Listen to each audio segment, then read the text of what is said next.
ಚಾಂಪಿಯನ್ಶಿಪ್ಪಲ್ಲಿ ಬೆಳೆಸ್ಕೊತಾ ಇದ್ದಾರೆ ಹೊರತು ನಿಜವಾದ ಬಡಕ್ಕೆ ಅವನು ಅಲೆಮಾರಿ ಇರ್ಬೋದು, ಅವನು ಏನೇ ಇರ್ಬೋದು, ಅವನಿಗೆ ಇವತ್ತು ನ್ಯಾಯ ಸಿಗ್ತಾ ಇದೆ.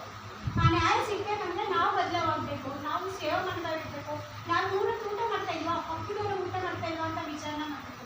ಅದೇ ನಾವು ಪ್ರೀತಿ ಕೊಡಬೇಕಾಗಿರೋದು ಮನುಷ್ಯನಿಗೆ ಅಂತ ಹೇಳ್ತೀನಿ. ಮೂರ್ತಿ ಸರಿ ನಾವು ಇನ್ನೊಂದು ಮನವಿ, ನಾವು ಹಿಂದೆ ಇವರು ಜಗದೀಶ್ ಶೆಟ್ಟರು ನಮಗೆ ಕೊಡಮ ಪಕ್ಷದ ಅಲೆಮಾರಿ ಇದರಲ್ಲಿ ನಿಗಮ ಕೊಡ್ತೀವಿ ಅಂತ ಹೇಳಿದ್ರು. ಈಗ ಒಂದು ಮನವಿ, ಮುಖ್ಯಮಂತ್ರಿ ನಿಮಗೆ ಹತ್ರದಿಂದ ಅನ್ಕೊಂಡು ಅದನ್ನು ಮಾಡ್ಕೊಡ್ಬೇಕು. ಕೊಡಮ ಪಕ್ಷ ಮಾಡಿಲ್ಲ ಸರ್, ಆಗಿಲ್ಲ ಅದನ್ನು ಮನವಿ ಅದೇ ಮಾಡಿದ ಅಷ್ಟೇ. ಅದೊಂದು. ಇನ್ನೊಂದು ಮೂರ್ತಿ ಸರ್, ನನಗೆ ಇವಾಗ ಆರಲ್ ಮನೆಯಲ್ಲಿ ಇದ್ದೀನಿ, ನೀವೇನು ಜವಾಬ್ದಾರಿ ಕೊಟ್ಟರು ನಾನು ಕೆಲಸ ಮಾಡ್ತಾ ಇದ್ದೀನಿ. ಈ ಎರಡು ಮಾತಾಡೋದಕ್ಕೆ ಎಲ್ಲರೂ ಅವಕಾಶ ಮಾಡಿಕೊಡೋದಕ್ಕೆ ಧನ್ಯವಾದಗಳು. ಏನಾದರೂ ತಪ್ಪಿದ್ರೆ ಚೆನ್ನಾಗಿ ಮಾತಾಡ್ತೀರಾ?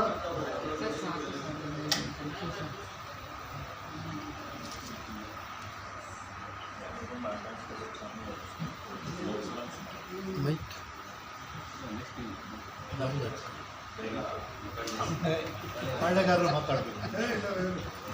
ಕೇಳಿ ಒಂಚೂರು ಸೀರಿಯಸ್ ಕೇಳಿ, ಯಾರು ಒಂಚೂರು ಸ್ಪಿರಿಟ್ ಕಳ್ಕೊಬೇಡ್ರಿ, ಕೇಳಿ ದಯಮಾಡಿ. ನನ್ನ ಹೆಸರು ರಾಹುಲ್ ಅಂತ. ನಾನು ಯೇಸು ಕ್ರಿಸ್ತನನ್ನು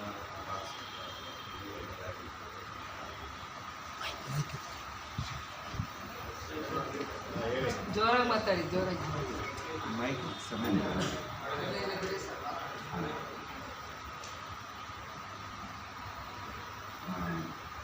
ಸರ್ ಒಂದು ಸಾರಿ ಮಾತಾಡಿದಾಗ ನಾನು ನೋಡಿದೆ, ಎರಡನೇ ಸಾರಿ ನಮ್ಮ ಸಭೆ ಕೂಡ ನಾನು ಕರೆಸಿದ್ದೆ. ಸರ್ ಅವರು ಮಾತಾಡುವ